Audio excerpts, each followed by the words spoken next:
Welcome to Ahrex fly tying. My name is Håkan and today I will be tying a big caddis fly. This is an imitation of the biggest caddis fly we have in Scandinavia, the Grandis. And in still water, where I fish mostly, it's very important fly to imitate because the fish in the lake go bonanza when this fly is hatching. So I wanted a big fly, but I still want a big fly that floats really good and gives the right impression on the surface when you fish the fly on it. So that's the reason I made this fly. The hook is the long dry, the freshwater FW 570. This is the size 6.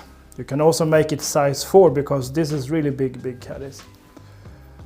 And I'm using the GSP thread, the strong thread, because I'm tying with deer hair and CDC in dubbing loops, and that's the reason I'm using this thread. The body is made of CDC. I take 2 feathers, one gray and one brown, put them together in the magic clip. So I get all the fibers. So now we need a thread loop and the dubbing twister. We can spread the fibers out a bit. And then we just spin the twister and we sort of dub the fibers on the thread.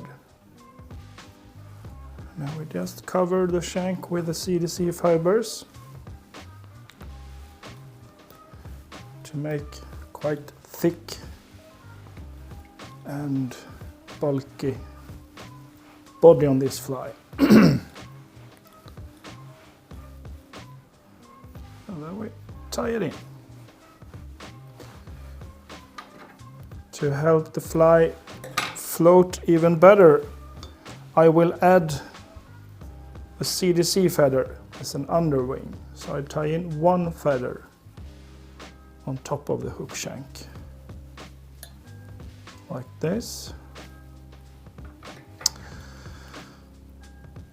The wings I'm using is made of wing feathers from partridge, and normally I use the hackle for many of my flies, but the way I do the wing, I'm using the wing feathers because they are a bit more durable than the hackle. So I take a feather and I take off all the waste like this, and then I put some varnish, just ordinary fly tying, varnish.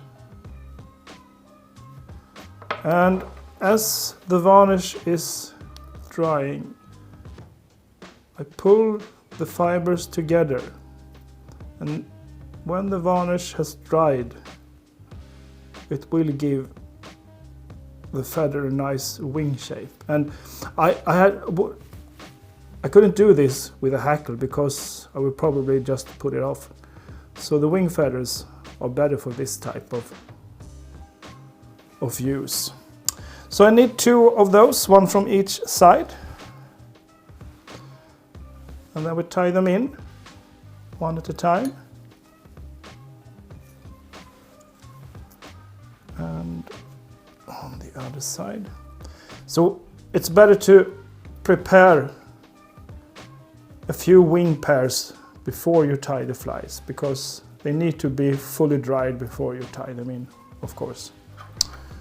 And then we cut off the stems. And the head and the legs of this fly is made of deer hair. You can use deer hair. This is chamois, which is an alpine deer. And very easy to use in dubbing loops for spinning deer hair. But you can use, if you have thinner spinning deer hair, that works as well. I like to use this clamp from Swiss CDC when I do the deer hair spinning. It's easy to just get the hair you want and cut them off. And then I need to make sure they are not too long.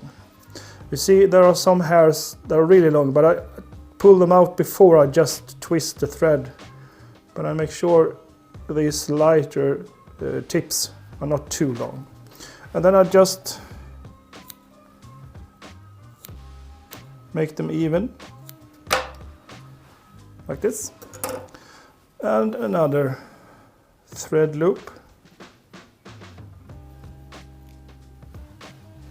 And the dubbing twister. And then we set the hair, pull the thread, and then I can pull out all the hairs that are too long before I twist it. And I will just spin the dubbing twister.